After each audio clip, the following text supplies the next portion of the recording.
YT job खबर को आपण मानक बहुत बहुत स्वागत। तो पिला माने एथर देखंतु पंचायत रे आसीगला बहुत बड़ नियुक्तिर सुजोग आसीगला। पंचायत रे मैत्री रो नियुक्ति गवर्नमेंट अंडरटेकिंग रे जो एनजीओ थ्रो रु बाहरी छे नियुक्ति बहुत गुड़ाए पोस्ट अच्छी, बहुत बढ़िया सैलरी अच्छी। आपण मैंने डेरी न करी जल्दी जल्दी जाइए आवेदन कर दिंतु। यहाँ बहुत बढ़िया सुजोग आपण मानक पई निज पंचायत रे घरे रही आपण मैंने जॉब पाई परिबे आ बहुत बढ़िया सैलरी रे। तो पिला माने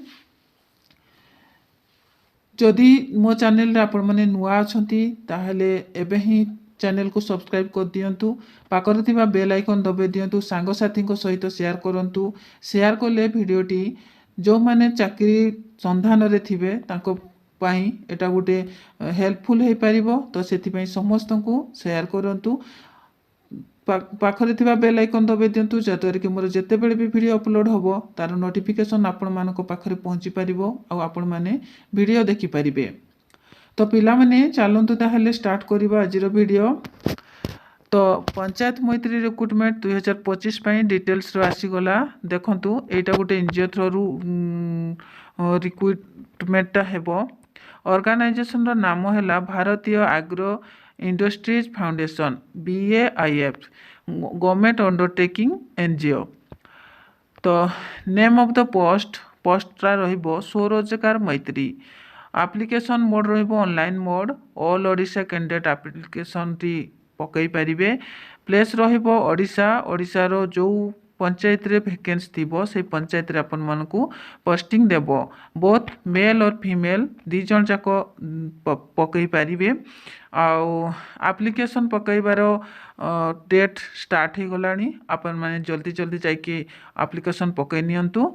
तो एबे चलंतु देखिबा एज लिमिट रही 18 वर्ष होइतिबो। प्रार्थी को 18 वर्ष होइतिबो आउ मैक्सिमम होइतिबो 38 वर्ष। आउ रिलैक्सेशन रहिबो एज पर गवर्नमेंट रूल।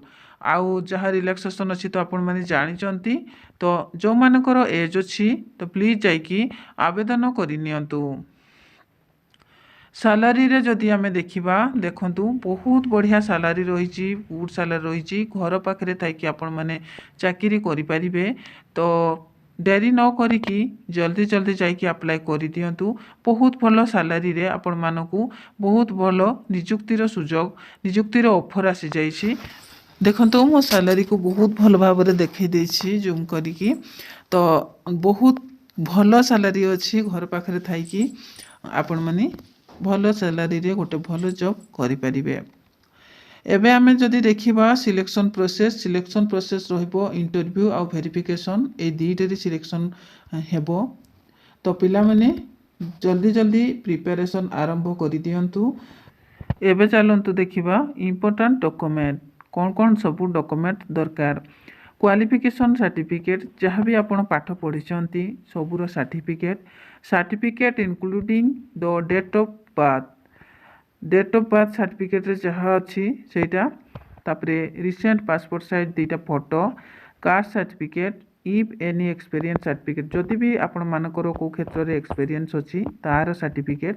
आउ रेसिडेंट सर्टिफिकेट यही सबू निहाती दरकार डॉक्यूमेंट रे। तो देखंतु पिला माने एप्लिकेशन पकईबार डेट स्टार्ट हो गलानी। आउ लास्ट डेटा किछि मेंशन है नाही। तो एठी अछि इंपोर्टेंट लिंक रे हमर जो अप्लाई ऑनलाइन लिंक रे जो देइछि से क्लिक हियर जोटी लिखा है सेठी जदि आमे क्लिक करिबा ना केमिति आमे अप्लाई करिबा सेटा आपण मानको पाखरे देखा जिवो। तो एबे चलंतु देखिबा निज मोबाइल रे आमे केमिति ए जॉबटी को देखि परिबा आउ अप्लाई करि परिबा। तो पिला माने समस्त को मोबाइल रे क्रोम ब्राउजर थिबो। क्रोम ब्राउजर को क्लिक करिबा तापरे गोटे सर्च बार आसीबो। सर्च बार रे www.govjob.in आमे मारी लेखिबा। तापरे आमे सर्च बार रे सर्च करले एमिति इंटरफेस आसीबो। एमिति इंटरफेस आसिले आमे तळकु स्क्रॉल करिबा। स्क्रॉल कला पळे देखंतु एमिति सबु हमको देखिबा को मिलिबो। आउ आमे जो जिनसटा भी देखिबा पई चाहूचंती पूरा क्लियरली निज मोबाइल रे आमे बहुत भल भाव देखिपर आउ मु जहाँ भी भिडियो आपण मानकु कहली सबु जिनस एइथिरु आमे पाइपर एइथिरु आमे देखिपर निज मोबाइल रे निजे देखिले पकईबार इंटरेस्ट बढ़ी जीवो जदि भी इच्छा नथिबो किंतु निजे जदि आमे निजे निज मोबाइल रे खोलिकी देखिबा ना ताहले इंटरेस्ट बढ़ी जीवो देखंतु एबे हमर इंपोर्टेंट लिंक रे जो क्लिक हियर लिखा है सेठी क्लिक कले एमिति इंटरफेस आसीबो एमिति इंटरफेस आसिले आमे ए जो एप्लिकेशन टी रहिला बा जो फॉर्म टी बाहरिला से फॉर्म को आमे फिलअप करबा फॉर्म रे अच्छी fast name last name mobile number address एमती सब रही ताकू फिलअप कर सेंड करदे तो पिला माने आशा करी भिडियोटी आपण मैंने संपूर्ण बरणी पाइपर संपूर्ण तथ्य पाइपर आ भिडियोटी आपण मानकर बहुत काम लगी तो आशा करी भिडियोटी को गोटे लाइक कमेंट शेयर और सब्सक्राइब करने जमा